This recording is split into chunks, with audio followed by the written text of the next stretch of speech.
Friends, आज कृष्णकमल plant का reporting करूंगी तो इसका पॉट का साइज़ कैसा होगा और इसमें सॉइल मिक्सचर कैसा होगा और कृष्णकमल प्लांट को कैसी जगह पे रखने से सही तरीक़ा से इसमें फूल आएंगे, किस तरह देखभाल करना है, सारी जानकारी दूंगी। तो चलिए मैं प्लांट को दिखाती हूँ। पहले ये कृष्णकमल प्लांट मेरे पास 2 साल से है और ये काफ़ी अच्छा ग्रोथ में है। प्लांट अच्छे से चल रहा है, लेकिन इसका पॉट का साइज़ काफ़ी छोटा हो गया है क्योंकि मैं पतला सा एक प्लांट लाई थी।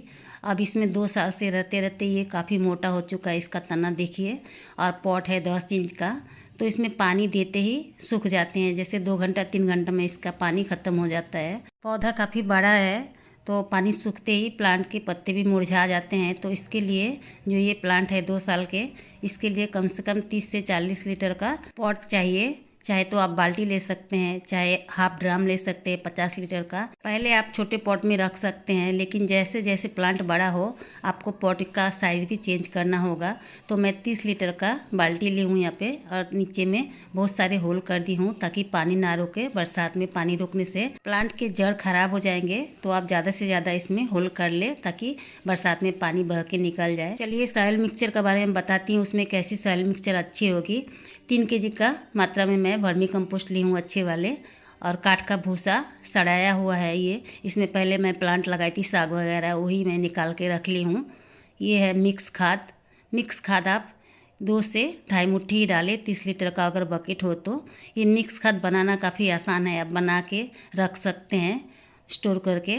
कोई भी प्लांट लगाते समय आप लगाएंगे, ये खाद को डालेंगे तो प्लांट ख़राब नहीं होंगे, इसीलिए आप पहले से बना के रख लें। सिंगल सुपर फॉस्फेट 1 चम्मच डालना है क्योंकि जड़ थोड़े बहुत टूटेंगे। ज़्यादा तो मैं तोड़ूंगी नहीं रूट बॉल को, फिर भी टूट जाएंगे अगर, तो ये सिंगल सुपर फॉस्फेट जड़ को मजबूती देंगे और सही करेंगे। तो आप सिंगल सुपर फॉस्फेट ज़रूर डालें अगर रिपोर्ट कर रहे हैं तो। और बेबिस्टिन पाउडर डालें 1 चम्मच। मेरे पास बेबिस्टिन पाउडर अभी नहीं है, इसलिए मैं साफ फंगिसाइड डाल दी हूँ 1 चम्मच। और नीम खली आप 500 से 600 ग्राम तक डाल सकते हैं अगर भूसा में लगा रहे हैं तो। अगर मिट्टी में लगा रहे हैं तो आप 200 से 250 ग्राम तक डाल दें, तभी ये काम करेंगे अच्छे से। भूसा में जल्दी फंगस लगते हैं, इसीलिए मैं यहाँ पे अभी 200 ग्राम के जैसे दी हूँ, और जो भूसा है उसमें मिला के रखी हूँ 300 ग्राम के जैसे। अगर आप भूसा में कोई प्लांट रोपते हैं तो आप थोड़े ज़्यादा ही नीम खली डाल दें। वैसे तो ये भूसा मेरे सड़ गए हैं अच्छे से, क्योंकि इसमें बहुत अच्छे से साग हुए थे। तो अगर आप कोई अच्छा प्लांट लगा रहे हैं तो भूसा को पहले सड़ा लें। सड़ाने के बाद उसमें कोई और प्लांट लगा लें गोबर वगैरह मिला के। उसके बाद फिर से ये निकाले, सुखाए, उसमें नीम खली मिलाए, वर्मी कंपोस्ट खाद वगैरह मिला के तब प्लांट रोपे तो अच्छे रहते हैं। तो अगर आप कोई भी प्लांट रोप रहे हैं तो ड्रेनेज होल बना के उसमें नीचे मीडियम साइज़ का कंकड़ रख दे 1 इंच के करीब, और उसके बाद फिर से 1 इंच के करीब रेत रख दे। उसके बाद आप कोई प्लांट रोपेंगे तो आपको प्लांट बरसात में ख़राब नहीं होंगे। तो मैं पहले बेड बना ली हूँ कंकड़ का और रेत का। अब मैं जो काठ का भूसा का जो बड़े बड़े हिस्से होते हैं उसको मैं डाल दी हूँ नीचे। धीरे धीरे डिकम्पोस्ट होते रहेंगे। इसी में थे, इसी भूसा में थे, तो मैं इसमें से चुन के उसे सबसे नीचे डाल दी हूँ। तो आप भी ऐसे कर सकते हैं। सूखे पत्ते वगैरह या काठ का भूसा में रोप रहे हैं तो काठ के जो बड़े बड़े टुकड़े होते हैं उसको नीचे रख दे। देखिए ये टुकड़े थोड़े थोड़े नरम हो गए हैं क्योंकि पहले मैं साग वगैरह रोपी थी। तो ये अगर आप काट के ये जो टुकड़े रहते हैं भूसे में उसको डाल रहे हैं तो उसमें आप बेबिस्टिन पाउडर डाल के ऐसे मिला दें ताकि नीचे फंगस ना बने। और आप नहीं डालना चाहते हैं तो निकाल के फेंक दें। और मिट्टी में रोप रहे हैं तो आपको कोई चिंता का बात नहीं फंगस का। मिट्टी में ज़्यादा फंगस नहीं लगते हैं, लेकिन ये भूसा में फंगस लगने का चांसेस ज़्यादा रहते हैं। तो इसमें मैं नीचे कचरा वगैरह डाल दी हूँ, पत्ते वगैरह। आप सॉइल मिक्सचर डाल के इसमें प्लांट को रोपूंगी। ये सब डाल के आपको थोड़ा सा हाथ से चाप देना है ताकि मिट्टी सही जगह पे बैठी रहे और इसमें एयर गैप ना बने। एयर गैप बनने से प्लांट के जड़ में सड़न लगने लगते हैं, तो आप थोड़े थोड़े चाप लें। देखिए मैं पहले जो प्लांट रोपी थी उसमें भी इसी तरह से रेत और कंकड़ का एक बेड बना ली थी। उसी वजह से प्लांट अभी भी अच्छा है। कितना भी बरसात का पानी गिरे मैं खुला ही रखती थी, कोई ग्रीन नेट का नीचे नहीं रखती थी, तभी प्लांट ठीक है। तो आप लोग ज़रूर ड्रेनेज होल बना के ऐसे कंकड़ और रेत से एक बेड बना ले तब प्लांट को रोपे। तो आपके प्लांट में कितना भी पानी गिरे बारिश का, प्लांट कभी ख़राब नहीं होंगे। वे जो ये रूट है, रूट के पास से बह जाएंगे पानी जो नीचे आप कंकड़ और रेत दिए होंगे। तो आधा मैं भर ली हूँ सॉइल मिक्सचर, और रूट बॉल को तोड़े बिना मैं प्लांट को बिठा दी हूँ। देखिए प्लांट जो है टेढ़ा हुआ है क्योंकि मैं जब लगाई थी तब ये टेढ़ा हो चुका था पहले ही, तो थोड़े से मैं घिसका के इसको बीच में कर दे रही हूँ शाखा को, ताकि ये प्लांट बीचों बीच रहे। बीचों बीच प्लांट रहने से अच्छे लगते हैं देखने में। चाहे कोई भी प्लांट हो, आप इसके शाखा को बीच में रखें, तभी सॉइल मिक्सचर को भरें।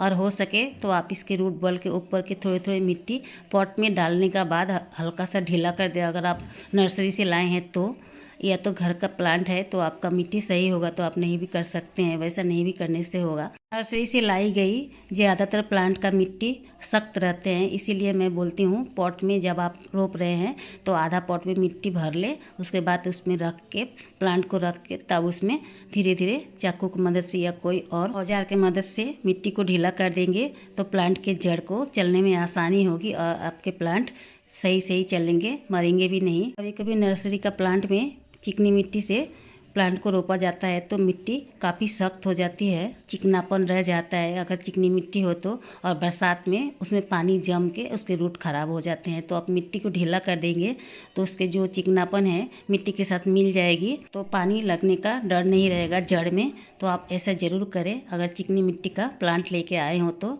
अगर घर का प्लांट है तो कोई बात नहीं, आप इसी तरह से रिपोर्ट कर दें।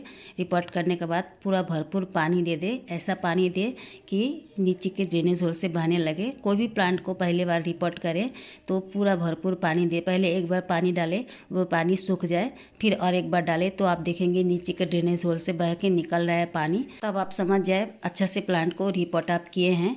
ये और एक प्लांट है कृष्ण कमल का, ये मरून कलर का है, मरून रंग के फूल आते हैं इसमें। और जो पहले मैं रिपोर्ट की थी वो लाल था। मेरे पास 3 प्लांट है। एक प्लांट में नीला रंग का फूल आते हैं जिसमें हल्का सफ़ेद धारी भी होते हैं, वो फूल काफ़ी बड़ा होता है।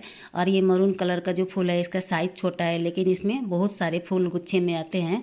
एक बार में 3-4 फूल खिलते हैं एक दिन में। और अभी जो मैं रिपोर्ट की हूँ ये लाल वाला, इसमें थोड़े फूल कम आते हैं। तो मैं आपको यही बोलूँगी अगर आप खरीदें तो नीला और सफ़ेद में जो आता है वो खरीदे, या तो मरून कलर का खरीदे, या तो सफ़ेद और नीला में खरीदे, अब आपको ज़्यादा फूल मिलेंगे। तो फ्रेंड्स पानी सूख गया है देखिए। अब इसको सीधा धूप में रखना है क्योंकि रूट बॉल को तोड़े नहीं है।